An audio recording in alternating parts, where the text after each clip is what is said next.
Je suis le professeur Diarra Karamoko, coordonnateur du Master en agroécologie horticole. Je m'appelle Issa Alengaï, je suis doctorant à l'Université Cheikh Anta Diop. Je suis au niveau de la faculté des sciences et du département de biologie animale. Je m'appelle Ibrahim Sek, je suis ingénieur de conception en génie civil.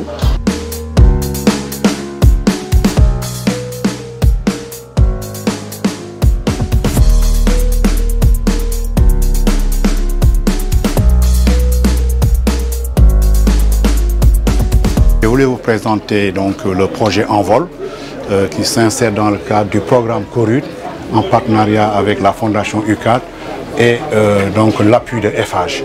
En fait, c'est un projet pilote qui s'appelle Gestion écologique et durable des déchets ménagers végétaux par lombricompostage, dont les objectifs étaient de mettre en place une plateforme de compostage, de lombricompostage de déchets verts, et puis de valoriser les lombricomposts de déchets verts et puis capitaliser les résultats de recherche sur le compostage et le lombricompostage.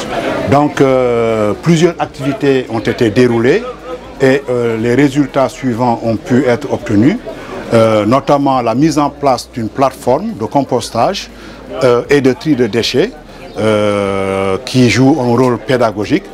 Et puis donc dans le deuxième axe, nous avons mis en place 2000 pépinières. Nous avons pu installer 10 tables de lombricompostage et 10 tables de micro-jardins. Et puis nous avons pu produire 2 tonnes de lombricompost et 100 litres de jus de lombricompost.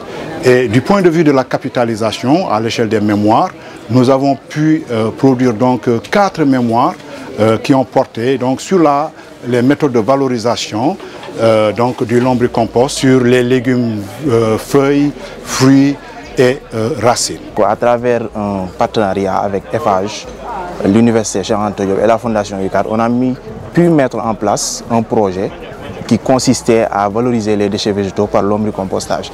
Alors, les produits qui ont été obtenus sont du compost bio et du jus de lombricompost. Donc ces produits-là vont être utilisés en agriculture urbaine, c'est-à-dire les cultures hors sol, comme vous pouvez le voir ici, avec nos tables, avec les différentes spéculations. Donc ces micro-jardins-là, utilisés en un moment des intrants chimiques.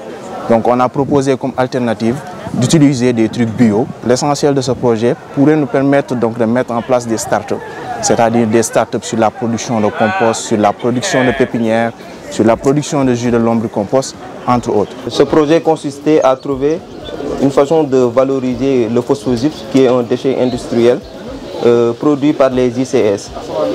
En prenant ce matériau, on a réussi à en faire du plâtre qu'on peut valoriser dans les bâtiments. On en a fait également des briques de construction qu'on peut également utiliser pour construire des bâtiments. Tout comme on a fait pour le phosphogypse, on a également utilisé la marne qui est présente à Diamniadio pour en faire des briques de construction et des briques thermiques que l'on peut valoriser au niveau des bâtiments. Tous ces résultats sont issus des recherches faites par des étudiants de l'école supérieure polytechnique. Voici le résultat de toutes les recherches effectuées par les étudiants. Donc je lance un appel à l'UCG de mettre en place des collaborations parce qu'eux ils sont chargés vraiment de récupérer tout ce qui est déchets, alors que nous pouvons donc offrir des alternatives, c'est-à-dire comment valoriser ces déchets-là, comment les utiliser pour faire du compost. Donc je pense que l'UCG pourrait être une structure qui serait la bienvenue. Le ministère de l'Environnement, toutes ces structures-là qui s'activent au niveau de l'environnement, tout ce qui est valorisation des déchets, C'est un appel général que je lance comme ça pour dire qu'il y a des choses à faire, il y a des partenariats à faire.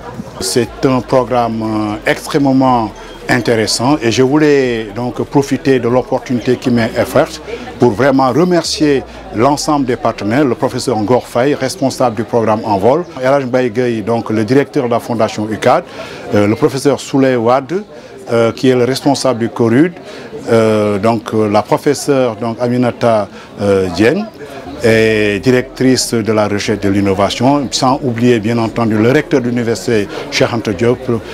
Et je ne saurais terminer sans remercier le partenaire financier, en l'occurrence FH.